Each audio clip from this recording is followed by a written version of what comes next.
Hey guys, this is Justin. Hello and welcome to another video. We're here today talking Skeleton Crew. This is the second to last episode of season 1, and I've got to say, pretty bummed. I've really looked forward to watching this show every week. Will this be the season finale next week or the series finale? We don't really know. Honestly, and unfortunately, I wouldn't bet on Skeleton Crew getting more episodes. I don't think it's made the wave they want. I don't know whether it's driving Disney Plus subscriptions. It's certainly not getting too much discussion, but I honestly think this is the type of Star Wars show Disney should be focusing on. Shows which can run parallel to whatever the main story they're telling in the more prominent pieces of media is, but which still integrate nicely into the universe, which still feel like Star Wars, and most importantly, which tell a good story and a fun story, and that's what we have with Skeleton Crew. However, we talked all that last week, so I don't want to retread that discussion topic too much. So, episode 7, we're gonna be in so much trouble, and I've got to say, I'm surprised the direction the show went in. Surprised in a good way, because I thought it was pretty obvious that Jod was going to be a sympathetic character, obviously a bit of a scoundrel and an outlaw, but Star Wars has had many gold-hearted characters from the underworld. I definitely thought that he would end up siding with the kids against the pirates, and I thought it would be this episode where something snapped in him and he made that choice. I'll come back to what I imagined that to be, but we got a very different version of Jod. This guy is no nonsense. He straight up executes the Shistavanian Wolfman, and obviously that's not the first cold-blooded murder he's done. I don't know if it's cold-blooded, but not the first murder anyway. And he immediately reassumed his full pirate persona, putting the outfit back on. I mean, I got some bad vibes when the kids straight up disappeared in front of him and he wasn't concerned about them. That was a couple of episodes ago, but he takes it much further this time. He's threatening them with a lightsaber. He's screaming at them.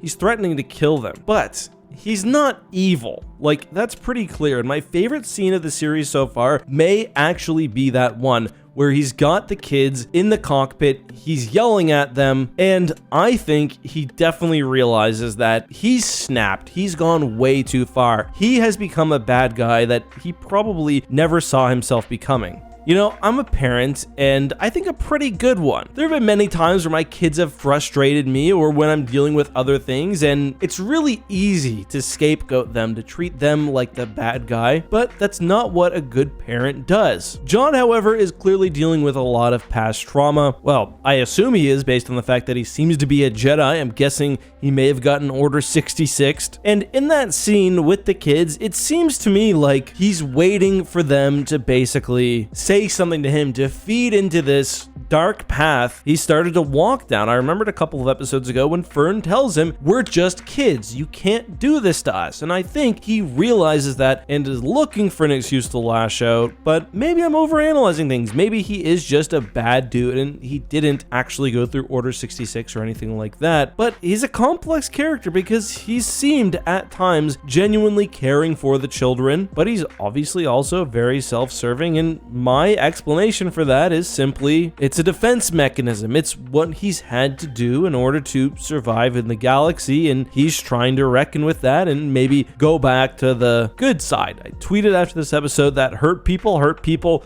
and to me, that is what I see from the character of Jod. Definitely a more complex portrayal of an antagonist or an adult figure in the show than I was expecting, but I'm enjoying it. Also, very sad to see the death of SM-33. Hopefully he can repair it. I'd love to see him with the kids at the end of this series. But the episode ended off in a weird point. I thought we were going to get some Jod backstory. Maybe they'll be saving that for the finale. I'm wondering how long it'll be. I hope we get more than 30 minutes of runtime. Ideally, we do see the story left open. I don't know if I want Jod to fully redeem himself. I mean, I think it'd be kind of cool if we get a glimpse at the better man underneath it all, and maybe he leaves, maybe he does get a little money and choose to leave the pirate life but remain a scoundrel. I think that could be kind of satisfying. Otherwise, super interesting, and I love the dynamic. The show has just handled characters so well. A lot of people were concerned about the children. I thought all of them, all 4 of them have been great. I like how they've each had their time in the sun. One thing I thought was kind of funny as well is that the parents are sort of doing the same thing as the kids are off in their own adventure.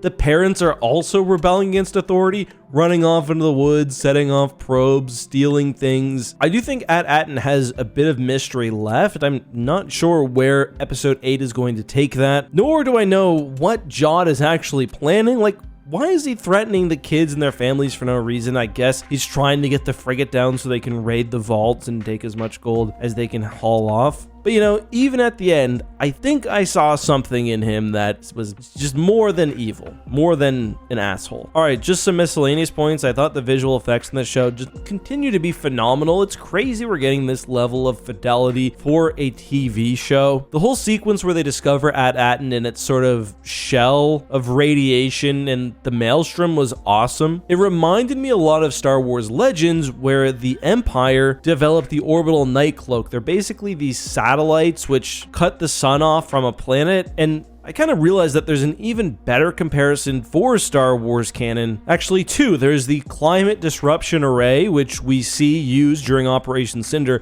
particularly over Naboo, but there's also the Nihil Storm Wall, which basically cuts off entire sections of space. I gotta say, I was really surprised how much room there was within the occlusion zone. I thought it'd kind of just be around the planet, but the shell is pretty big. But yeah, I definitely was reminiscing on Star Wars Legends, and I also noticed that we did get a return of the pirate fighter from The Mandalorian Season 3. I had to go back and check to see whether the pirate from that show was in one of those fighters, because I thought this might be an opportunity to actually place whether the show is set before Mando Season 3 or not, based on him dying, but he's just on the bridge talking to the other pirates. He doesn't actually get in a fighter. Either way, just want to reiterate how much I like the show. It's continued to remind me of the best Bantam adventures from, you know, the 90s, and hopefully we get more, but if we don't, I'm happy that we got a bunch of good discussion episodes and that you guys have really been enjoying these reviews. That's really all I got, though. I think on Thursday, we'll be discussing this live on TapCav Transmissions. Let me know whether you'd like to see